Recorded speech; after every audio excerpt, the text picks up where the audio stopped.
परंतु ऐसे में परमपिता ब्रह्मा जी की समाधि को भंग करना क्या उचित होगा? चलो नारद। बस तुम जैसा धैर्यवान भी यदि धैर्य खो बैठा है, तो जो मूल रूप से अधीर है, उनकी ऐसी स्थिति में क्या गति होती होगी? परमपिता आप तुम हमसे मिलने ब्रह्मलोक तक आए हो, तो हमारी समाधि भंग होने तक तुम्हें धैर्यपूर्वक प्रतीक्षा भी करनी चाहिए। क्षमा करें परमपिता, मैंने आपका ध्यान भंग करना उचित नहीं समझा, क्योंकि मुझे इस बात का ज्ञान नहीं था कि आप समाधि में कब तक लीन रहेंगे। तो तुम लौट कर जा रहे थे नारद। क्या करता माता, आप दोनों ध्यान में लीन थे। पर नारद का ब्रह्मलोक में आकर बिना समाचार दिए और बिना चर्चा किए इस प्रकार लौट जाना क्या चर्चा का विषय नहीं बन जाएगा? क्या सुनने वाले आश्चर्य नहीं करेंगे? इसमें आश्चर्य कैसा माता? आश्चर्य है, तुम्हें लौट जाने में आश्चर्य प्रतीत नहीं हो रहा है। किसी को समझो नारद, आज तक घटित सत्य को ही जानो। माता, मैं कुछ समझ नहीं रहा हूँ। सरल सा सत्य नहीं समझ रहे हो? तुम जब जब ब्रह्मलोक में प्रकट होते हो, तब तब कोई पवित्र व लोक कल्याणकारी उद्देश्य को लेकर ही आते हो। उद्देश्य को पूर्ण किए बिना तो कभी तुम लौटे ही नहीं हो। तो फिर आज कुछ कहे सुने बिना ही लौटे जा रहे थे। ये अचानक ऐसा परिवर्तन तुम में कैसे हुआ नारद? हमारी शिव आराधना को भंग न करके नारद ने उचित ही किया है देवी। कहो नारद, किस उद्देश्य से आए थे? आपको तो ज्ञात है परमपिता कि भगवान भोलेनाथ कैलाश का त्याग कर सहसा कहीं जाते नहीं, परंतु इस समय ऐसे अदृश्य हुए कि कहीं भी नहीं मिले। हे परमपिता, अब आप ही बताएं कि शिवशंकर कहाँ गए होंगे? नारद, शिव तो सृष्टि के कण कण में व्याप्त हैं। सच्चा भक्त उन्हें अपने हृदय के मंदिर में पा लेता है। हम ध्यान करते हुए इस समय उन्हीं के दर्शन कर रहे थे। आश्चर्य यह भी है कि तुम्हें उनके दर्शन क्यों नहीं हो रहे हैं? परमपिता, शिव लीला के साथ साथ क्या आपकी लीला भी जुड़ी हुई है? कृपया आप विनोद न करें। भगवान भोलेनाथ के कैलाश से अचानक अदृश्य होने पर संपूर्ण शिव परिवार चिंतित है। नाथ, नारद की बातें सुनकर अब मैं भी शिव के विषय में जानने के लिए उत्सुक हो गई हूँ। कृपया बताएं कि वे कहाँ हैं? यह शिव के अवधूतेश्वर अवतार धारण करने की पूर्ण भूमिका है। शिव अदृश्य रहकर भी कैलाश में ही अवधूतेश्वर के रूप में शीघ्र ही प्रकट होंगे। तत्पश्चात उनके द्वारा कई आश्चर्यजनक घटनाओं का सूत्रपात होगा। ओम नमः शिवाय। ओम नमः शिवाय। ओम नमः शिवाय।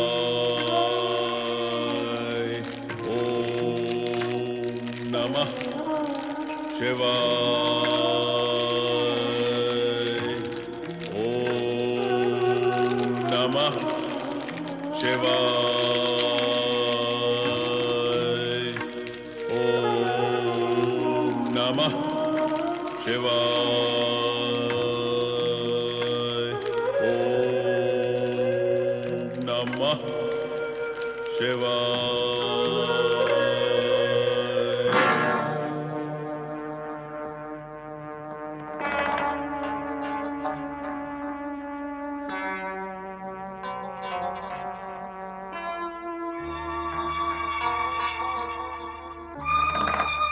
पवन देव, देवगुरु बृहस्पति आज हमारी सभा में उपस्थित नहीं है। क्यों? देवराज, मैं भी उनकी अनुपस्थिति से आश्चर्यचकित हूँ।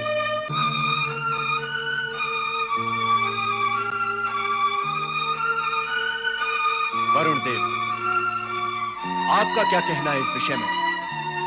देवगुरु बृहस्पति कहाँ हैं? मैं स्वयं अनभिज्ञ हूँ देवराज। क्या कहूँ, वे विगत अनेक दिनों से देव सभा में नहीं आए हैं। आना चाहिए उन्हें। देवगुरु है वो। देवगण को परामर्श देने के लिए उन्हें साथ में सदा यहाँ उपस्थित रहना है। हाँ देवराज, आए दिन देवगण पर संकट आते रहते हैं। उसके निवारण के लिए देवगुरु का परामर्श की आवश्यकता कभी भी पड़ सकती है। ऐसे में देवगुरु को देव सभा में उपस्थित रहना नितांत आवश्यक है। इस सभा में उनकी उपस्थिति अत्यंत अनिवार्य है। ये जाकर हमारा आदेश उन्हें सुना दिया जाए। जैसी आपकी आज्ञा देवराज। ओम नमः शिवाय।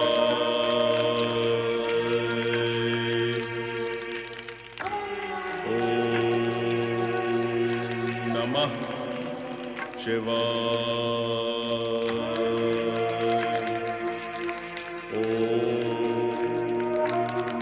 नमः शिवाय।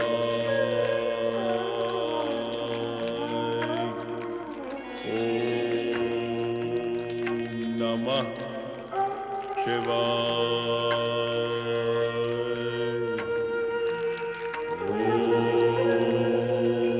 नमः शिवाय।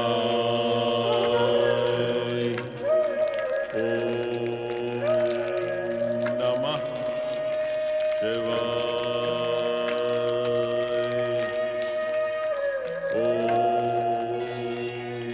नमः शिवाय। गुरुवर, नमः शिवाय। गुरुवर, नमः शिवाय। गुरुवर,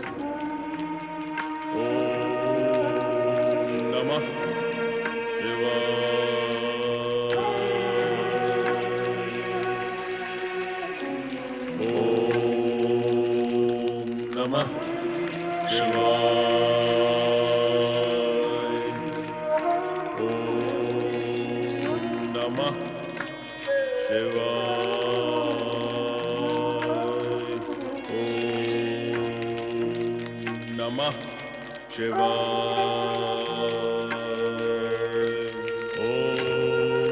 नमः शिवाय। देव गुरु बृहस्पति, देव गुरु, आप इस प्रकार हमारा अपमान करके अपने पद और अपनी प्रतिष्ठा दोनों का दुरुपयोग कर रहे हैं। मौन रहकर कहना क्या चाहते हैं आप? देवराज, गुरुपद और प्रतिष्ठा के दुरुपयोग का आपका ये आरोप कितना सत्य है, ये निर्णय स्वयं करें। किंतु यह भी सत्य है कि गुरु से संभाषण करते समय जो विनम्रता और विनय अपेक्षित है, वो आपकी वाणी में नहीं, आपके स्वर में देवाधिपति होने का अहंकार ध्वनित है, और यही ध्वनि गुरु अपमान के स्वर निकाल रही है। अहंकार? हा! मेरे स्वर में अहंकार? शिव आराधना में बैठे साधक को, जो कि गुरु भी है, प्रश्नवाचक ललकार से जगाना क्या उचित है? इसे क्या अहंकार जनित व्यवहार नहीं कहेंगे? बुद्धिमान क्या इसे उद्दंडता नहीं कहेंगे? और क्या ये उचित है कि आप हमारे प्रश्नों का उत्तर ही ना दें, हमारे आदेश की अवहेलना करें? आदेश? अब शिष्य गुरु को आदेश देंगे? क्या गुरु को शिष्य के आदेश अनुसार व्यवहार करना होगा? अनीति का पक्ष लेकर पापाचार और अनाचार के प्रचार को क्यों बढ़ावा दे रहे हैं देवराज? गुरु बड़ा होता है और उसी के आदेश का पालन करना पड़ता है। बड़ा कौन होता है, इसका निर्णय आपने स्वयं कर लिया। गुरु शिष्य में किसका स्थान ऊंचा होता है? यदि आप मुझे यह समझाने लगे तो आपको यह भी समझाना होगा कि पिता और पुत्र में बड़ा कौन है। इस विषय पर आपके विचार जानकर मुझे यह विश्वास दृढ़ होता जा रहा है कि भावी आशंका सत्य सिद्ध होगी। कौन सी आशंका? किस आशंका की बात आप कर रहे हैं?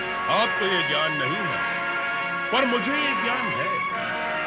इसीलिए प्रकट करना समय अनुकूल होगा कि स्वर्ग पर शीघ्र आ पड़ने वाले संकट से सुरक्षा हेतु हम शिव आराधना कर रहे थे। अब तो अपने गुरु के प्रति दुर्व्यवहार करके आपने इस शंका की पुष्टि भी कर दी है। पर इस बात से यह सिद्ध नहीं होता है कि आपका स्थान हमारे से ऊंचा है। हम स्वर्गाधिपति हैं, स्वर्ग में रहने वाले सभी हमारे अधीन हैं और हमारा आदेश मानने के लिए प्रतिबद्ध हैं। नहीं, स्थिति सर्वथा ऐसी नहीं है। आपसे सम्मान पाने का अधिकार यदि हम खो चुके हैं तो स्वर्ग को त्याग करने में ही हमारा हित है। अब और अधिक आपकी उद्दंडता सहन करना हमारे लिए संभव नहीं। इसके उपरांत भी हम सदा सदा के लिए इस बात का निर्णय कर लेना चाहते हैं कि हम में से किसका स्थान ऊंचा है। हम आपसे सहमत हैं, पर इसका निर्णय भगवान शिव के अतिरिक्त अन्य कोई नहीं कर सकता। भगवान शिव वो निर्णय करेंगे। निष्पक्ष निर्णय वे ही करेंगे। ब्रह्मदेव क्या पक्षपात करेंगे? मैंने ऐसा नहीं कहा, पर भगवान शिव का निर्णय सदा सर्वोपरि व सर्वप्रिय होता है। स्वीकार है। चलिए कैलाश चलते हैं। अवश्य।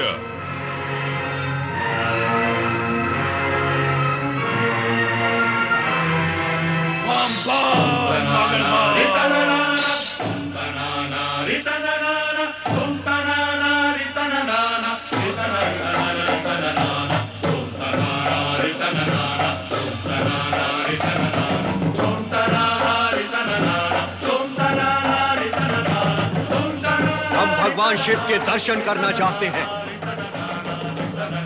हट जाओ हमारे मार्ग से। ये तो बताओ कि तुम हो कौन?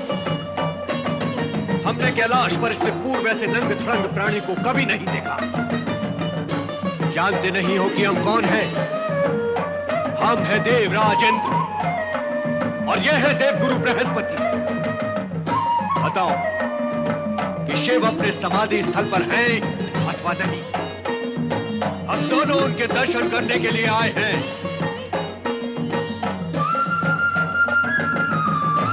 अरे दुर्मति, बोल, तेरे मुख में डिब्बा है भी कि नहीं? बार बार प्रश्न करने पर भी तू उत्तर क्यों नहीं देता? इतने समय से तूने मेरा मार्ग कारण भी नहीं बताता है, मुख से कुछ बोलता भी नहीं है। मैं तुझे इस गदा से इसी समय यही समाप्त कर देता हूं। ओम।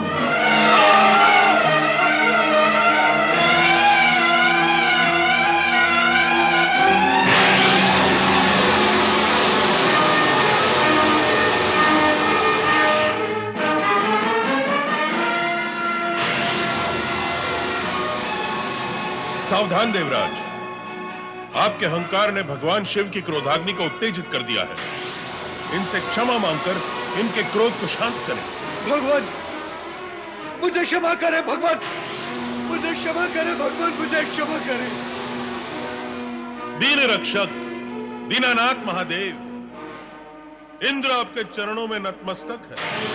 इसका अपराध क्षमा करें और अग्नि समेट ले भगवान, अन्यथा आपके ललाट से निकली हुई अग्नि इंद्र को जलाकर भस्म कर देगी।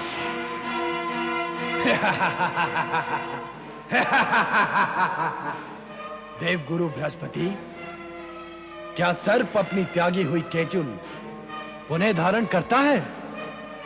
हम भी अपने ललाट से निकली अग्नि को पुनः कैसे ग्रहण कर सकते हैं? देवादिदेव महादेव, आपके भक्त सदा ही आपकी कृपा के पात्र होते हैं। मैं भी आपका एक आराधक हूं। मेरी प्रार्थना स्वीकार करें और मेरे शिष्य इंद्र को क्षमादान करें। उसकी रक्षा करें भगवान। बम बम मगड़ बम।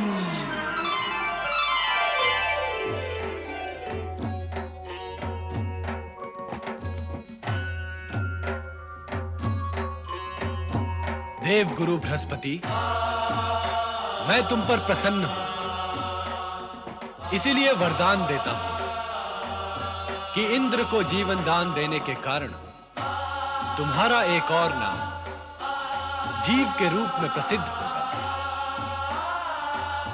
मेरे ललाट से निकली ज्वाला देवराज को अवश्य भस्म कर देगी, इसीलिए मैं उसे दूर छोड़ रहा हूं।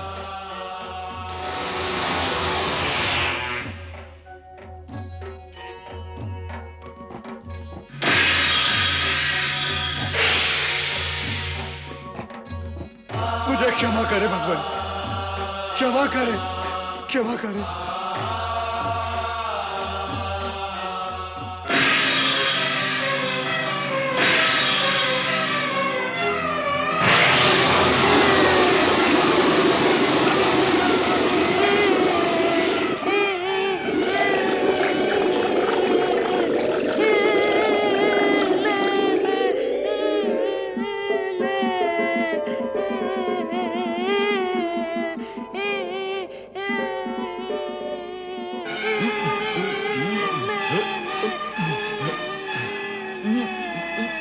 ब्रह्मदेव, ब्रह्मदेव मेरी रक्षा करे इस बलशाली बालक से, मेरी रक्षा करे ब्रह्मदेव, ब्रह्मदेव मेरी रक्षा करे, मेरी रक्षा करे ब्रह्मदेव।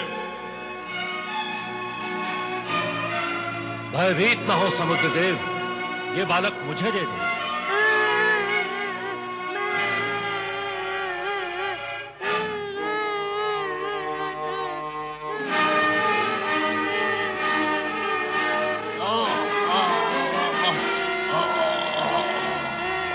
छोड़ बालक।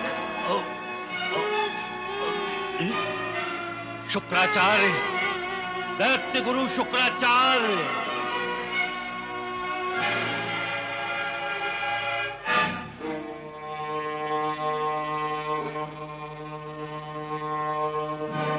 प्रणाम ब्रह्मदेव।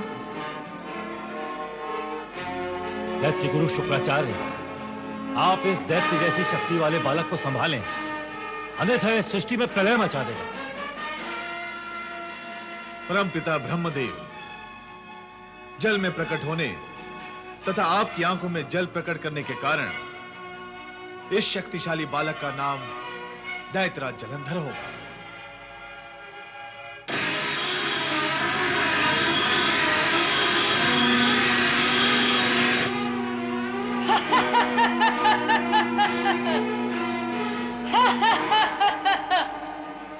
दैत्य शिरोमणि जलंधर, तुम दैत्यों के सम्राट बनकर उत्पन्न हुए हो। हाँ दैत्य गुरु शुक्राचार्य, जलंधर को दैत्यों का सम्राट बनाकर इसे उचित स्थान प्रदान करें।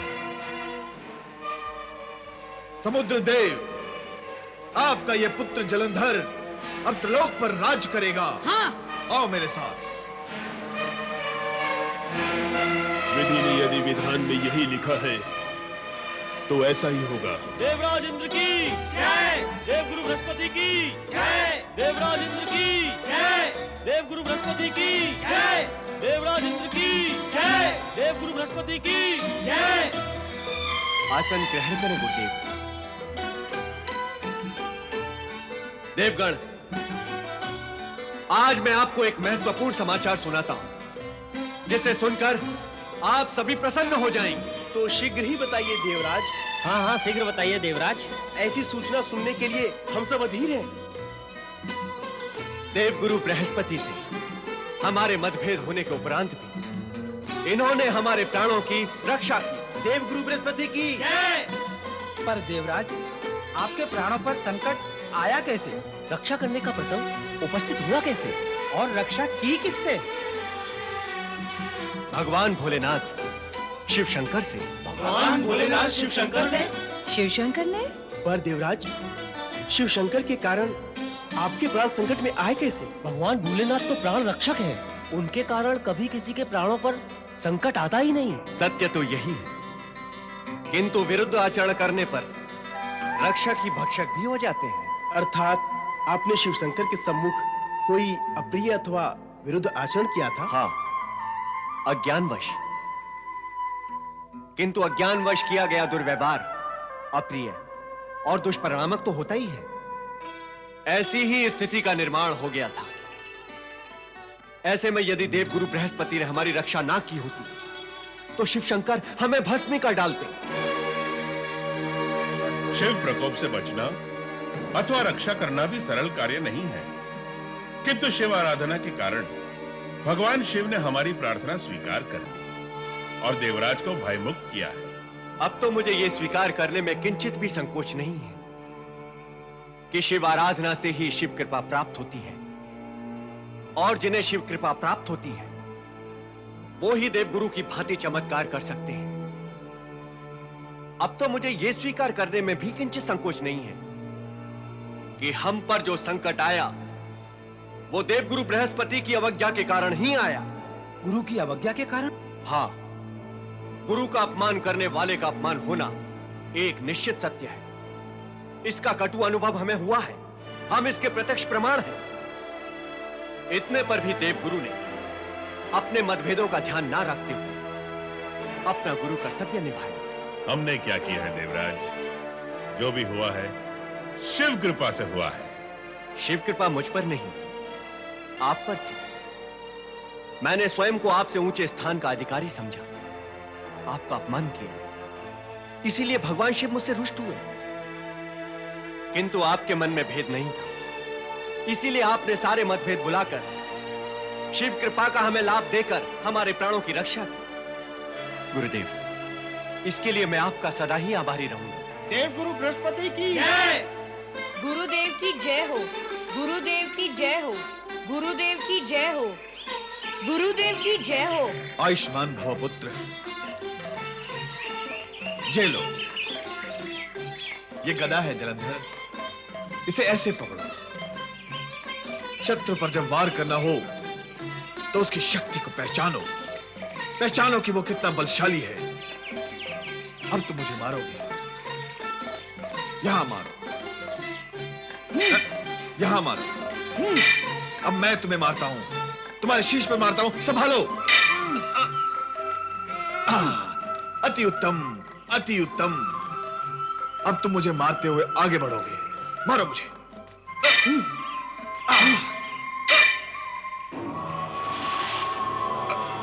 अब आप संभालिए गुरुदेव।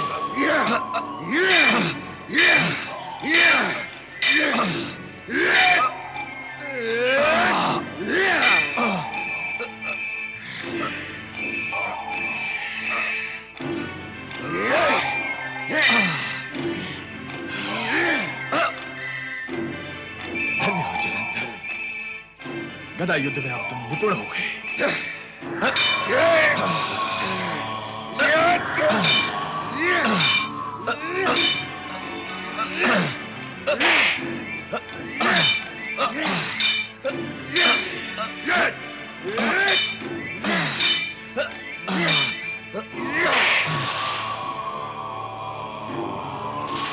तुम धन्य हो जलंधर, तुम धन्य हो। सामने वो मटका देख रहे हो, उस पर अंकित की हुई आकृति की आंख तुम्हारा लक्ष्य है। लक्ष्य भेद करो।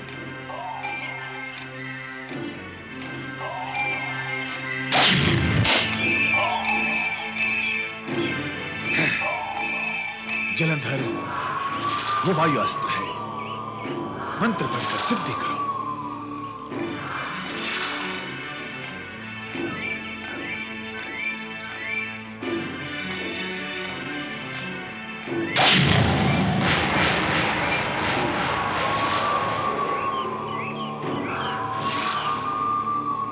ये अग्नि अस्त्र है, करो सिद्धि।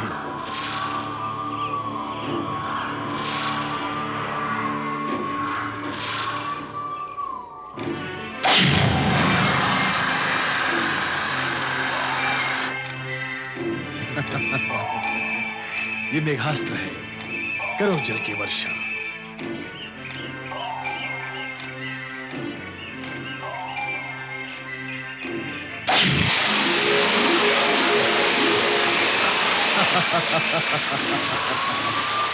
अब तुम शस्त्र विद्या में पारंगत हो गए हो जलंधर।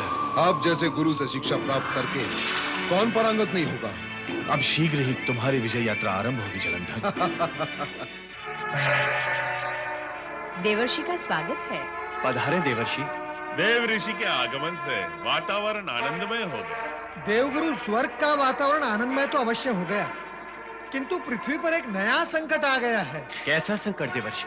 देवराज, आपने गुरु की महिमा को समझा, यह तो मंगलकारी हुआ, परंतु आपके द्वारा अवधूत के प्रति किए गए दुर्व्यवहार के कारण अवधूतेश्वर को जलंधर नामक भयानक दैत्यराज को उत्पन्न करने के लिए विवश होना पड़ा। दैत्यराज? जलंधर? हाँ देवराज, दैत्य गुरु शुक्राचार्य ने उसे तीनों लोकों का अधिपति बनने की प्रेरणा दी है। अब वो उनकी प्रेरणा से शीघ्र ही स्वर्ग पर आक्रमण करेगा। स्वर्ग पर आक्रमण करेगा? पर क्यों आक्रमण करेगा? देवराज, देवगुरु बृहस्पति ने आपको शिव प्रकोप से तो बचा लिया, परंतु अपने ही मुख से कहे गए अपशब्द और दुर्व्यवहार से आपको कौन बचाएगा? परंतु देवर्षि, वो प्रसंग तो समाप्त हो गया है ना? नारायण नारायण, आपको लगता है कि प्रसंग समाप्त हो गया है, किंतु विधि के विधान में ऐसा नहीं होता देवराज। तो फिर कैसा होता है देवर्षि? देवराज, विधि के विधान का यह अटूट नियम है कि प्राणी द्वारा बोला गया अपशब्द और किया गया दुर्व्यवहार यात्रा करते हैं। क्या अपशब्द और दुर्व्यवहार यात्रा करते हैं? हाँ देवराज, लंबी यात्रा करते हैं। जहां से ये उत्पन्न होते हैं वहीं से इनकी यात्रा प्रारंभ होती है और यात्रा काल में अधिक शक्तिशाली, विपदाकारी और संकटमय बनकर पुनः वही आ गिरते हैं जहां से ये उत्पन्न हुए थे, और वहां गिरने के बाद उसे भी गिराते हैं जिसने उन्हें उत्पन्न किया था। आपके अपशब्द और आपका दुर्व्यवहार दोनों जीवित है देवराज। ब्रह्मांड की कोई भी शक्ति उनसे आपकी रक्षा नहीं कर सकती। वो रूप बदल कर आएंगे, अवश्य आएंगे। अतः आप सावधान रहे देवराज।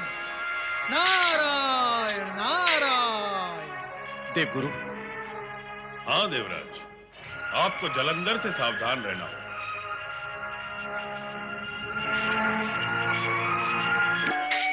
नारायण नारायण, श्रीमन नारायण नारायण नारायण, नारायण नारायण नारायण, श्रीमन नारायण नारायण नारायण। नारद, देवताओं के मंगल के लिए भाग दौड़ कर रहे हो, किंतु ये सब व्यर्थ होगा। समझ लो, देवताओं की कुशल नहीं है। देवताओं की चिंता तुम न करो राहु। तुम तो मुझे ये बताओ, बिना धड़ के तुम्हें अपनी चिंता नहीं होती क्या? किसी दिन इस मुंडी के भी दो भाग हो सकते हैं, किसी देवता के हाथों। तुम भूल रहे हो नारद, मैं अमृत पान कर चुका हूं। मैं अमर हूं। मेरा कोई कुछ भी अहित नहीं कर सकता। इससे अधिक अहित क्या हो सकता है राहु? बिना धड़ के मुंडी लिए भटकते रहते हो इधर उधर। क्या लाभ हुआ अमृतपान से? अब तुम मेरी चिंता छोड़कर अपने देवताओं की चिंता करो नारद। हमारा दैत्य राज जलंधर उनके लिए कुछ भी शेष नहीं रहने देगा।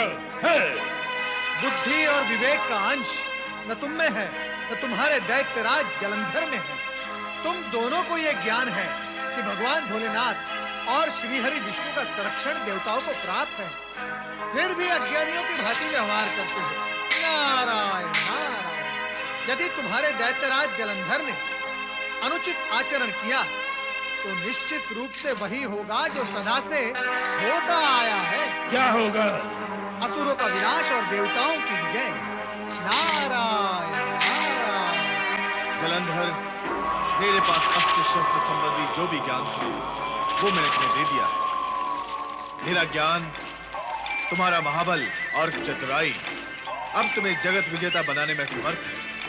जलंधर, मेरी इच्छा कि अपने बाहुबल से तुम तीनों लोगों पर अधिकार प्राप्त कर त्रिलोकनाथ को। मैं आपकी और अपने दोनों की इच्छा पूर्ण करूंगा गुरुदेव।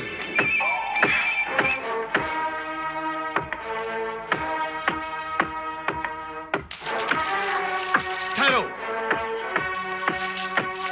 मैंने कहा ठहरो। ये क्या कर रहे हो तुम? हरे भरे वृक्ष काटकर वन संपदा नष्ट क्यों कर रहे हो? मुनि बाबा, अपनी आंखों में हाथ रखो, निकल जाना से। अरे दुष्ट, अनुचित करता है, अनुचित बोलता भी है। तेरा यह दुष्कृत जगत देखेगा तो तुझे रोका टोका अवश्य जाएगा, नहीं मानेगा तो तुझे दंड भी मिलेगा। अरे बुड्ढे, क्या मूड मारता है रे? ये वृक्ष काटने से तेरा क्या जाता है? अरे इससे मेरा ही नहीं, सारे संसार का सुख और आनंद जाता है। वृक्ष काटने से वायु की शुद्धता कम होती है, वातावरण दूषित होता है। इससे प्राकृतिक संपदा और सामग्री तो नष्ट हो ही जाती है, साथ ही रोग और व्याधियां भी बढ़ जाती हैं। मानव काल मृत्यु मरने लगते हैं। ये बाबा क्यों अकाल मृत्यु मरना चाहता है? जा अपना काम कर, हमें अपना काम करने दे। दुर्बुद्धि, तू इसका परिणाम नहीं जानता। परिणाम तुझे हम बताते हैं।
वीर जलंधर, इतना उत्तेजित होने की आवश्यकता नहीं थी।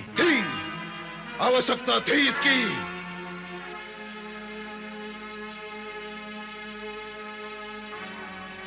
थी गुरुदेव, इसकी आवश्यकता थी। जिसने मुझे नया जीवन दिया, उसके जीवन पर आंच आएगी तो क्या मैं खड़ा खड़ा देखता रहूंगा?